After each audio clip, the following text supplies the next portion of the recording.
everyone, the David Shannon book I have today is called Too Many Toys. Do your grown-ups ever tell you that you have too many toys? I know I feel that way about my kids, so this book reminds me of that. Spencer had too many toys. They covered the floor of his bedroom and piled up in his closet. They were stashed under his bed. They spilled down the stairs and into the living room. He had big toys in the backyard and little toys in the bathtub. Sometimes Spencer played with the nice, quiet wooden pull toys. Other times he played with noisy, crazy electronic toys. He had puzzles, board games, and talking books that fueled his mind, and loud, jumpy, frenzied video games that fried it. Spencer liked to make his toys into a parade that stretched from one corner of the house to the other corner and back again. There was an entire zoo of stuffed animals and a gigantic army of little action figures. He had a fleet of planes, trains, and toy boats, and a convoy of miniature trucks and cars. He also had lots and lots of musical instruments, art supplies, and alien spaceman weapons. Everyone gave toys to Spencer. Of course, his mom and dad did, but also Grandma Bobo and Poppy and Granddaddy and Auntie Mim and Uncle Fred and Cousin Drew. They gave him toys for every holiday, even the 4th of July and his birthday. He also got toys from his friends on his birthday and on their birthdays too when he went to their parties. He got toys at the drive-thru with his kid burger, and at school for having lots of peace person points, and at the dentist, the doctor when he didn't squirm. That's a lot of toys. They were becoming a household hazard. Have you ever stepped on a Lego piece in your bare feet or a jack? Well, it really hurts, especially if you weigh as much as Spencer's dad. You can also trip on things like railroad tracks and race cars if you're carrying a load of laundry. One day, Spencer's mom had it up to here with all the toys. "Spencer!" she yelled all the way upstairs. "You have too many toys!" That's impossible, thought Spencer. Then she said, "We're going to get rid of some of them." That's a catastrophe. "Pick out which toys you don't want," she ordered, "and put them in this box." "But I love them all," cried Spencer. "All right," his mother said, "I'll help you." She picked up an alien space ninja. "How about this one? You haven't played with this in years." "But I was just about to." "Spencer," his mother said, "it doesn't have a head." "I'm making him a new one." "Fine," said Spencer's mother, "but this can definitely go." She put down the alien and picked up a filthy one-eared bunny. "Not Mr. Fluffers, Mom, how could you?" "This one then," she said. "That's Mr. Fluffers' best friend." "This one?" "Mother, have you forgotten? Grandma Bobo gave me that one on my 4th birthday, and I'll never before again ever." "Oh, please, Spencer," said his mom, rolling her eyes. "Don't be so dramatic." "Okay," she said. "You can keep that one, but I'm giving away this pig and the Johnny Choo Choo." "Tell you what," countered Spencer, "I'll let you have the pig, but I get Johnny Choo Choo."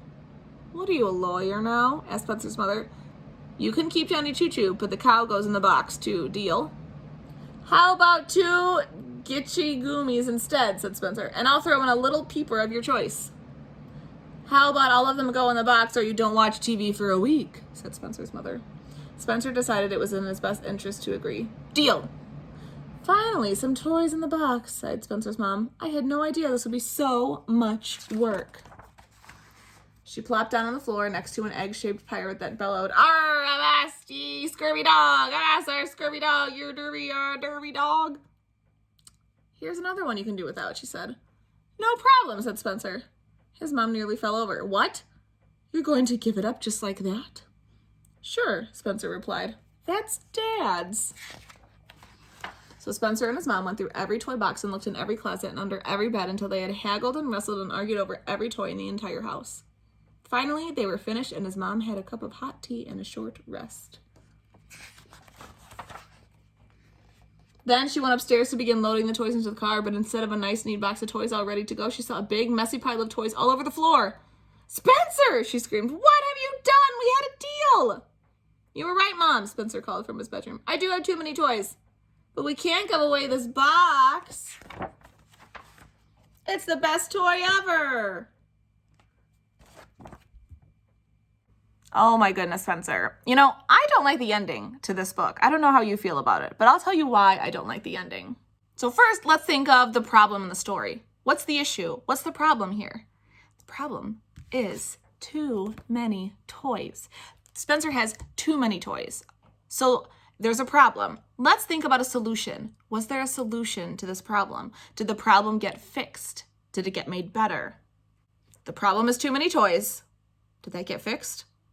No, there was no solution to this problem. The toys were still there, and now he made even more of a mess and used the box. So that's why I don't like the ending of this book. You might have a different opinion on that. If you were to rewrite this ending, how would you make it?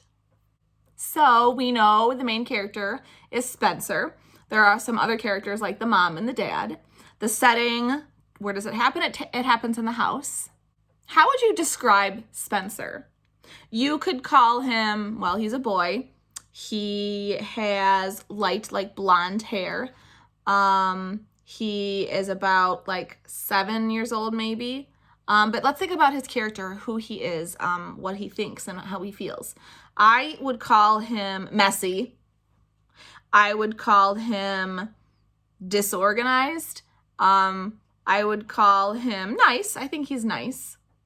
If I were to describe the mom and how she's feeling, I think she feels frustrated.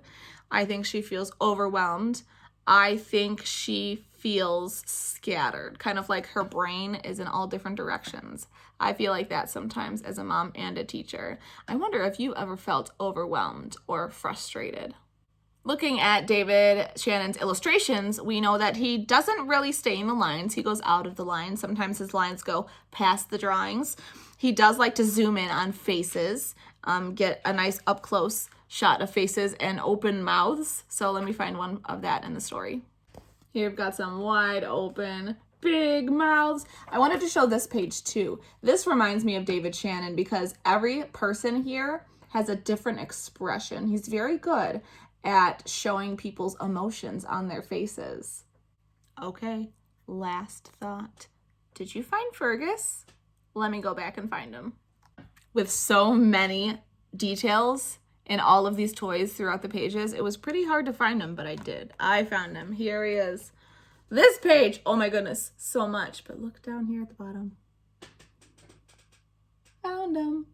Thanks for reading another David Shannon book with me. I will see you next time. Bye.